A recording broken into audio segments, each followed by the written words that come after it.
जय हिंद साथियों, स्वागत है आप सभी का आपके अपने यूट्यूब चैनल MS इंग्लिश में। गाइस, आज हम डिस्कस करेंगे सीटेट जुलाई 2024 के लिए SST का बहुत ही महत्वपूर्ण सेशन, जिसमें हमने क्लास 6 के पॉलिटी के बहुत ही इंपॉर्टेंट प्रश्न लिए हैं जो संपूर्ण NCERT का निचोड़ होंगे। दोस्तों, आज हम SST के प्रीवियस ईयर क्वेश्चन डिस्कस करेंगे जो पेपर 2 में आने वाले प्रत्येक वर्ष में आने वाले प्रश्न रहेंगे। दोस्तों, आइए वीडियो को शुरू करते हैं और समझते हैं। आज का पहला प्रश्न है, निम्नलिखित में से कौन सा लिंग मूलक भेदभाव प्रदर्शित होता है या करता है। ऑप्शन ए है, लड़कियां लड़कों से ज़्यादा मेधावी होती हैं। लड़कियां केवल घर का कामकाज कर सकती हैं। लड़कियां उन तमाम कार्यों को कर सकती हैं जो एक लड़का कर सकता है।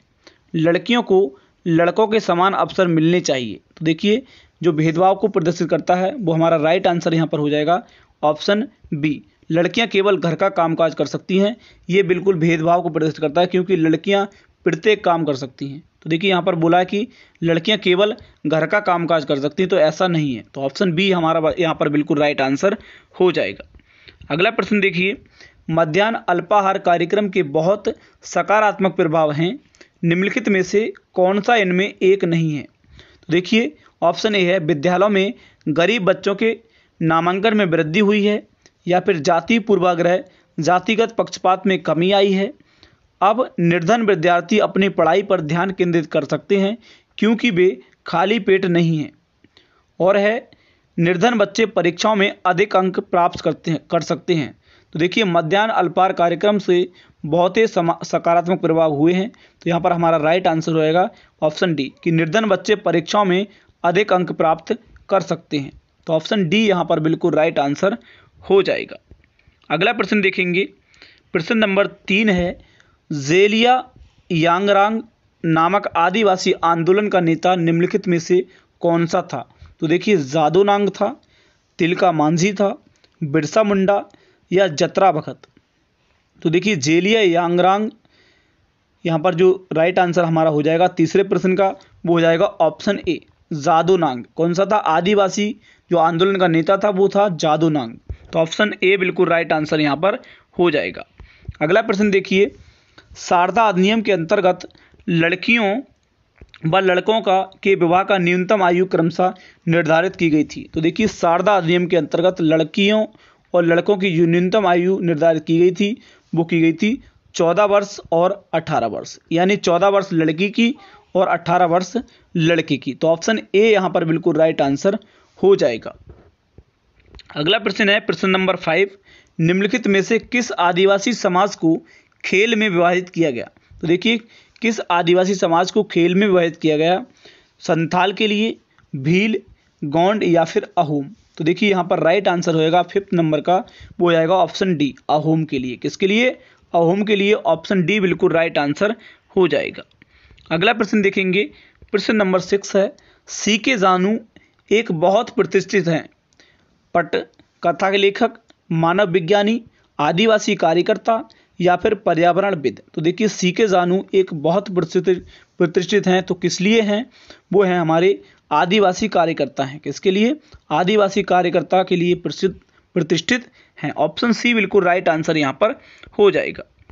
अगला प्रश्न देखेंगे, प्रश्न नंबर 7, निम्नलिखित में से किस समुदाय के सामाजिक, आर्थिक और शैक्षिक स्तर की जांच करने के लिए न्यायाधीश राजेंद्र सच्चर की अध्यक्षता में भारत सरकार द्वारा समिति का गठन किया गया।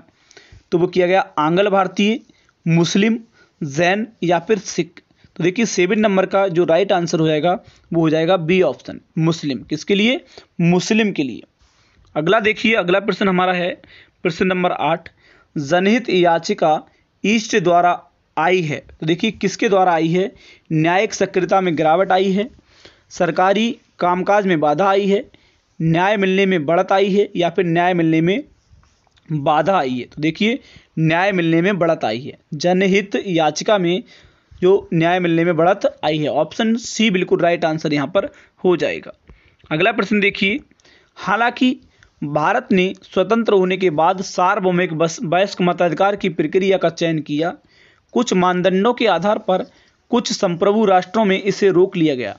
निम्नलिखित में से कौन सा उन मानदंडों में से एक नहीं है। तो देखिए, धर्म, लिंग, संपत्ति या फिर शिक्षा। तो देखिए 9 नंबर का जो राइट आंसर हो जाएगा संपत्ति। क्या हो जाएगा? संपत्ति। ऑप्शन सी बिल्कुल राइट आंसर यहाँ पर हो जाएगा। अगला प्रश्न है, सभी भारतीयों को मतदान का अधिकार होना चाहिए, चाहे उनका सामाजिक आर्थिक स्तर कुछ भी क्यों ना हो। ये विचार किसके द्वारा दिया गया? तो देखिए ये विचार दिया गया था डॉक्टर BR अम्बेडकर के द्वारा। ऑप्शन सी बिल्कुल राइट आंसर यहाँ पर हो जाएगा। अगला प्रश्न देखिए, प्रदूषण रहित हवा का अधिकार भारत में किस मौलिक अधिकार के भाग को स्वीकारा गया है? तो जे के जीवन, न्याय, आज़ादी या फिर समानता। तो देखिए 11 नंबर का जो राइट आंसर होएगा वो हो जाएगा ऑप्शन ए, जीवन के लिए। किसके लिए? जीवन के लिए। ऑप्शन ए बिल्कुल राइट आंसर यहाँ पर हो जाएगा। अगला प्रश्न देखिए, प्रश्न नंबर 12 है, सामाजिक संरचना और व्यवहार की वह प्रणाली जिसमें पुरुष और स्त्री अपनी प्रधानता दिखाता है, उसे उत्पीड़ित और शोषित करता है, कहलाती है। क्या कहलाती है? देखिए पुरुष स्त्री पर अपनी प्रधानता दिखाता है तो फांसीवाद कहलाता है, राजतंत्र, पितृसत्तात्मक या फिर पदानुक्रमिक क्या कहलाता है? देखिए यहाँ पर राइट आंसर की बात करेंगे, राइट आंसर होएगा सी ऑप्शन, पितृसत्तात्मक। क्या हो जाएगा? पितृसत्तात्मक कहलाता है। ये बात क्या कहलाती है? पितृसत्तात्मक कहलाती है, जिसमें पुरुष स्त्री पर क्या है? अपनी प्रधानता दिखाता है। तो ऑप्शन सी बिल्कुल राइट आंसर यहाँ पर हो जाएगा। अगला प्रश्न देखिए, फौजदारी कानून के अंतर्गत मामले के निवारण के बारे में निम्नलिखित कथनों में से कौन सा कथन सही है? तो देखिए यहाँ पर राइट आंसर की बात करेंगे, 13 नंबर का हमारा जो राइट आंसर होगा वो हो जाएगा। देखिए सबसे पहले न्यायालय में मामले को दर्ज कराया जाता है, इसके बाद पुलिस के पास जाते हैं। तो देखिए सबसे पहले न्यायालय में दर्ज नहीं कराया जाता, तो ऑप्शन ये गलत हो जाएगा। सबसे पहले पुलिस के पास प्रथम सूचना रिपोर्ट दर्ज कराई जाती है और इसके बाद केवल प्रभावित पक्ष की ओर संबंधित न्यायालय में याचिका दायर करानी होती है। तो ये बात भी क्या है? गलत है। सबसे पहले पुलिस के पास प्रथम सूचना रिपोर्ट यानी प्राथमिकी दर्ज कराई जाती है और इसके बाद ही अदालत में मामला दर्ज किया जाता है। तो ऑप्शन सी यहाँ पर बिल्कुल राइट आंसर हो जाएगा। तो देखिए सी आंसर बिल्कुल राइट आंसर यहाँ पर हो जाएगा। अगला प्रश्न देखेंगे, सूचना का अधिकार के संबंध में निम्नलिखित कथनों में से कौन सा सही है? तो देखिए ऑप्शन ए है, ये एक राजनीतिक अधिकार है, ये एक संवैधानिक अधिकार है, ये एक विधिक अधिकार है या फिर ये एक सामाजिक अधिकार है। तो देखिए 14 नंबर का हमारा जो राइट आंसर हो जाएगा वो हो जाएगा ऑप्शन सी। ये एक क्या है? सूचना का अधिकार क्या है? एक विधिक अधिकार है। क्या है? एक विधिक अधिकार है। ऑप्शन सी बिल्कुल राइट आंसर यहाँ पर हो जाएगा। अगला है देखिए, संविधान के अनुच्छेद 22 में उल्लिखित फौजदारी दंड यानी कानून के अंतर्गत प्रत्येक गिरफ्तार व्यक्ति को निम्नलिखित में से कौन सा मौलिक अधिकार नहीं दिया गया है? तो देखिए पुलिस हिरासत में दिए गए इकबालिया बयान को आरोपी के खिलाफ सबूत के तौर पर इस्तेमाल किया जा सकता है। गिरफ्तारी के 24 घंटे के भीतर मजिस्ट्रेट के समक्ष पेश होने का अधिकार है। गिरफ्तारी के दौरान या हिरासत में किसी भी तरह के दुर्व्यवहार या यातना को बचने के अधिकार है, या फिर गिरफ्तारी के समय उसे ये जानने का अधिकार है कि गिरफ्तारी किस कारण से की जा रही है।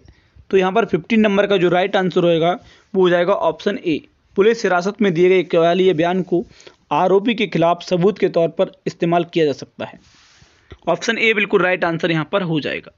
अगला प्रश्न देखिए, अपराध की जांच करने में पुलिस की भूमिका के संबंध में निम्नलिखित कथनों में से कौन सा कथन सही है? तो देखिए कथन ए है, अगर पुलिस को ऐसा लगता है कि सबूत आरोपी के दोषी होने का संकेत दे रहा है तो वह अदालत में प्रथम सूचना रिपोर्ट दाखिल कर सकती है। पुलिस हिरासत में दिए गए इकबालिया बयान को पुलिस आरोपी के खिलाफ सबूत के रूप में इस्तेमाल कर सकती है। सर्वोच्च न्यायालय के दिशा निर्देश पुलिस को जांच के दौरान किसी को सताने या पीटने पर गोली मारने की अनुमति नहीं देते। कोई व्यक्ति दोषी है या नहीं ये निर्धारित करना पुलिस का काम है। तो यहाँ पर हमारा 16 नंबर का जो राइट आंसर होगा वो हो जाएगा ऑप्शन ए। अगर पुलिस को लगता है कि सबूत आरोपी के दोषी होने का संकेत दे रहा है तो वह अदालत में प्रथम सूचना रिपोर्ट दाखिल कर सकता है। तो ऑप्शन ए यहाँ पर बिल्कुल राइट आंसर हो जाएगा।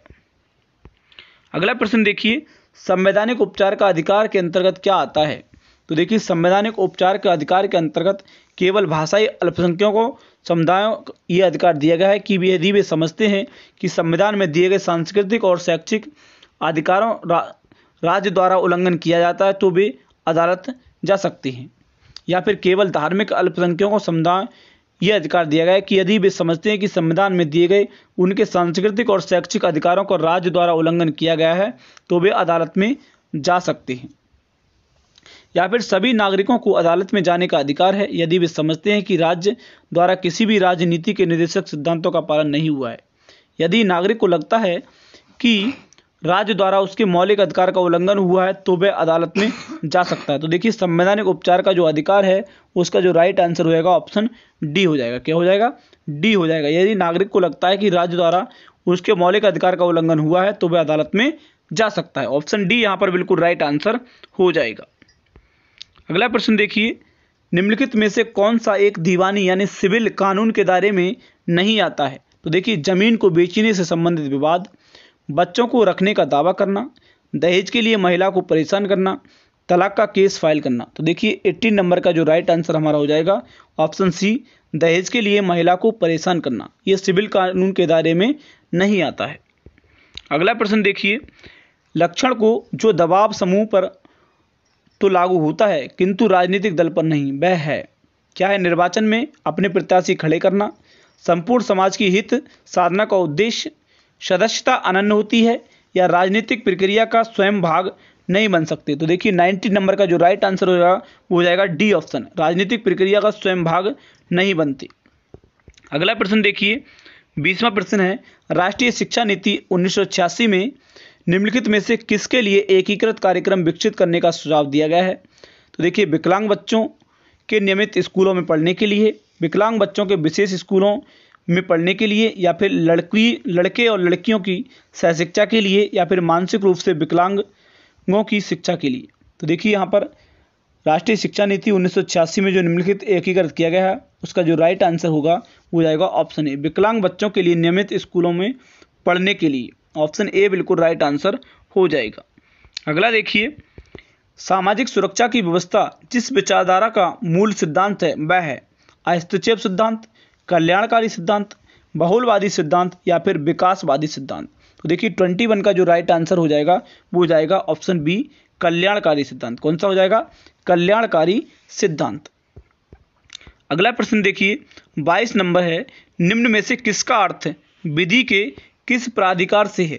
बंदी प्रत्यक्षीकरण, अधिकार परीक्षा, या उत्प्रेक्षण, या फिर परमादेश। तो देखिए यहाँ पर 22 नंबर का जो राइट आंसर होगा वो हो जाएगा बी ऑप्शन, अधिकार परीक्षा। क्या हो जाएगा? अधिकार परीक्षा। अगला है, संवैधानिक उपचारों का अधिकार है शिक्षा का अधिकार अधिनियम 2009 को निष्कासित करता है, न्यायपालिका को संसद द्वारा लागू कानून को निरस्त करने की शक्ति प्रदान करता है, या फिर नागरिकों के मौलिक अधिकारों की रक्षा करता है, या फिर संविधान संशोधन द्वारा स्वयं को सुधारने के विषय में दिया गया है। तो देखिए संवैधानिक उपचारों का जो अधिकार दिया गया है वो दिया गया है ऑप्शन सी, नागरिकों को के मौलिक अधिकारों की रक्षा करता है। वो क्या करता है? नागरिकों के मौलिक अधिकारों की रक्षा करता है, इसलिए ऑप्शन सी यहाँ पर हमारा बिल्कुल राइट आंसर हो जाएगा।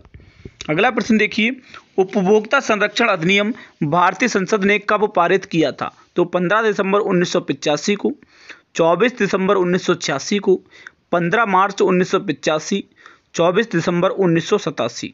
तो देखिए हमारा राइट आंसर यहाँ पर हो जाएगा 24 दिसंबर 1986। कौन सा?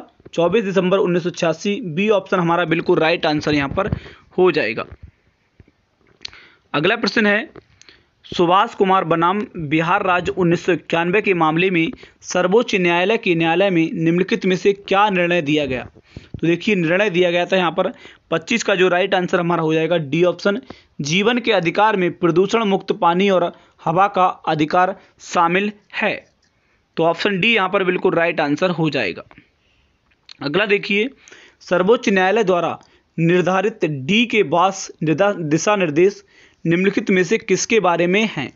किसी व्यक्ति को गिरफ्तार करने, रोके रखने और तथा उससे पूछताछ करने के लिए विभिन्न एजेंसियों द्वारा प्रयोग किए जाने वाले तरीके, किसी चुनाव क्षेत्र में पुनः चुनाव के लिए अपनाई जाने वाली विधियां, कार्यस्थलों पर महिलाओं के साथ यौन उत्पीड़न को रोकना, स्कूल में बच्चों को यौन अपराधों से बचाना।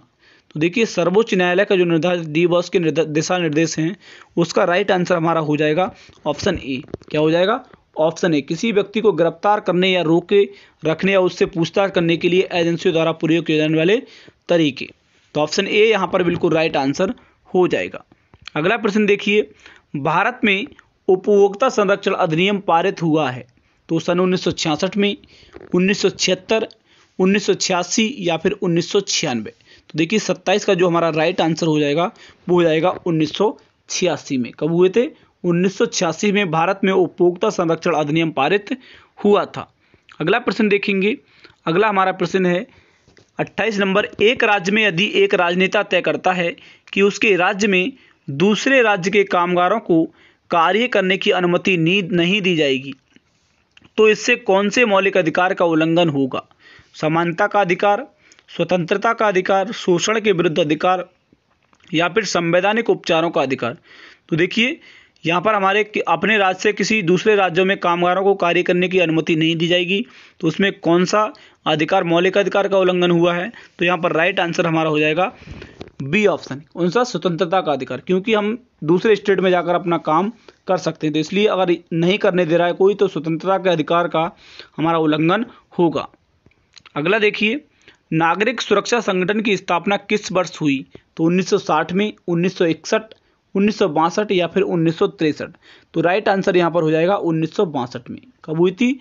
1962 में हुई थी। कौन सी? नागरिक सुरक्षा संगठन की स्थापना। ऑप्शन सी बिल्कुल राइट आंसर यहाँ पर हो जाएगा।